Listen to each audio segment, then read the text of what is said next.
I was touring with Rowan Reingans, and I said to her, wouldn't it be amazing to put together a sort of crew of incredible women music makers, but with an idea that it wouldn't just be about getting together to make an album and bang it out. What can we bring and share, each of us, in terms of our skills, our musicianship, our expertise, all of the different things that we have between this broad range of people?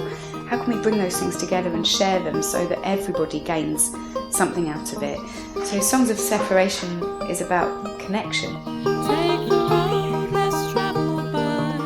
Take the road less traveled by. I chose Eigg as the place to make this album because I felt that it was going to give people an opportunity to break away from normal lives and really get that sense of distance and some space to create. It's also an extraordinarily beautiful place, and I do think that we respond to our environment as musicians. But there was also this very strong sense for me of Eigg as a community that's worked really hard to establish itself. It's kind of a breakaway community. It's got its own separation, not only a physical separation, but also the beginnings of a way of doing things differently. And I was very keen to do this album differently.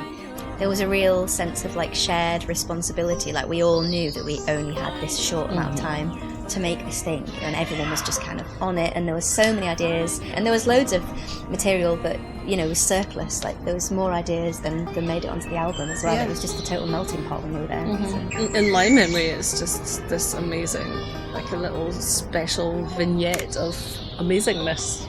I just can't believe we did it, to be honest. Like, it was a total whirlwind. We were all there, somehow arranged and like wrote and finished 12 songs, and the next thing you know, they were all recorded and we were off on the boat and we were leaving again. It was totally wild. Get your feet on the side, girl. Get your feet on the side, girl. I had this long-term thinking process around how the voices would work together, in particular the voices. I had all of those girls' albums in my car for about a year before the idea of Songs of Separation really sort of settled. I knew I wanted the big voices of Eliza Carthy and Corinne Polwart, but I also knew that there were really rich things in other people's voices, like Kate Young, who's got the Bulgarian stuff down, and I knew that Lady Masery were going to form a really strong core because they're a pre-existing trio that just play brilliantly together. I knew I wanted a string section, so we brought Rowan in on fiddle and viola, Eliza on fiddle and octave fiddle, Kate Young playing fiddle and Hannah Reid playing fiddle, and me on double bass. I was strongly recommended that Jen Butterworth was the guitarist for us, and my goodness, that was the right recommendation. Mary's kind of recognised as breathing new life into the harp world. She is an exceptional creative musician as well. I thought long and hard about who the lineup should be, and that ultimately was my first choice. So I feel very lucky that crew were interested in coming together and making an album.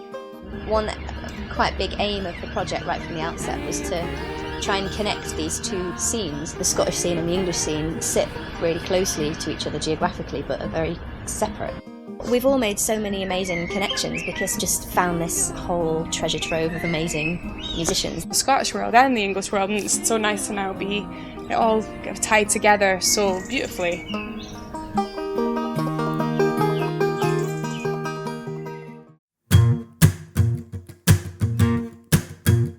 I've said this so many times. It was never supposed to tour.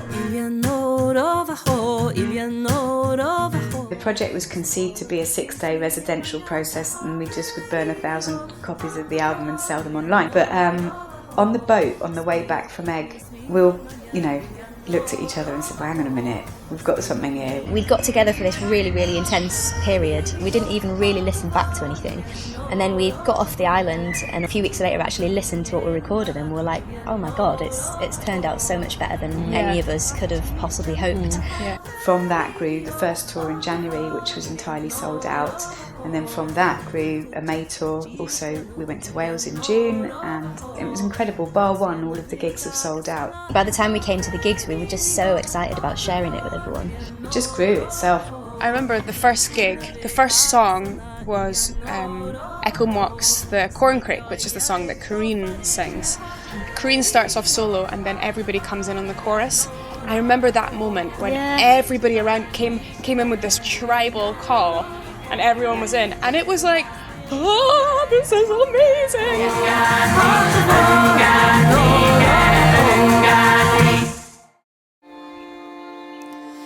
There's a woman in the mountain, there's a woman in the hill. There's been so much positive feedback from not only journalists and the people who are supposed to write the feedback, but just people, just generally people writing on our Facebook page, sending us messages through Twitter. Every trickle unfolding, every stream separating.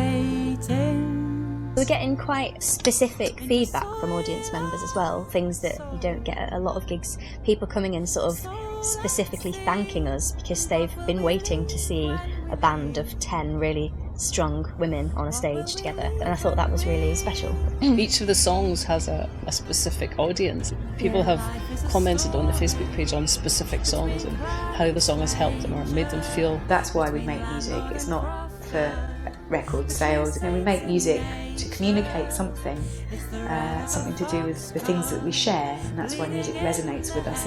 One that really gets me every time is Soil and Soul. Yeah, I was going to say it's so same for closely me. connected to Egg, and it kind of really speaks for the project. Yeah, for me that really gets the old tingles on the go every time.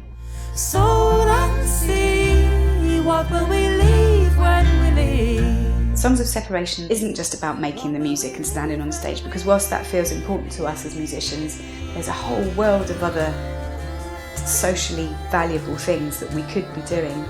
Workshops with little people from Edinburgh primary schools at the Queen's Hall, adult singer workshops, and the project at Celtic Connections called Save Our Seats, where we made tickets available through donations by other members of the public.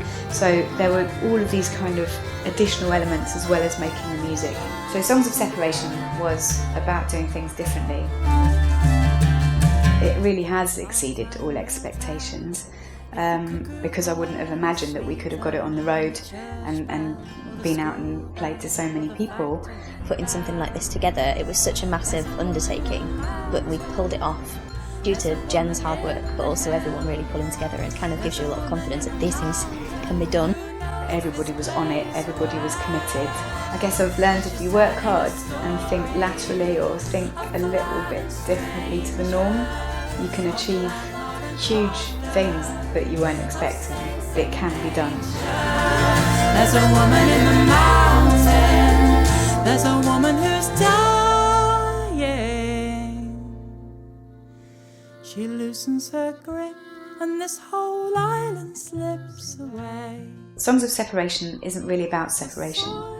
It's about looking at our shared experience through songs and poems written by people who preceded us, whose words tell us much about our experience of the world today.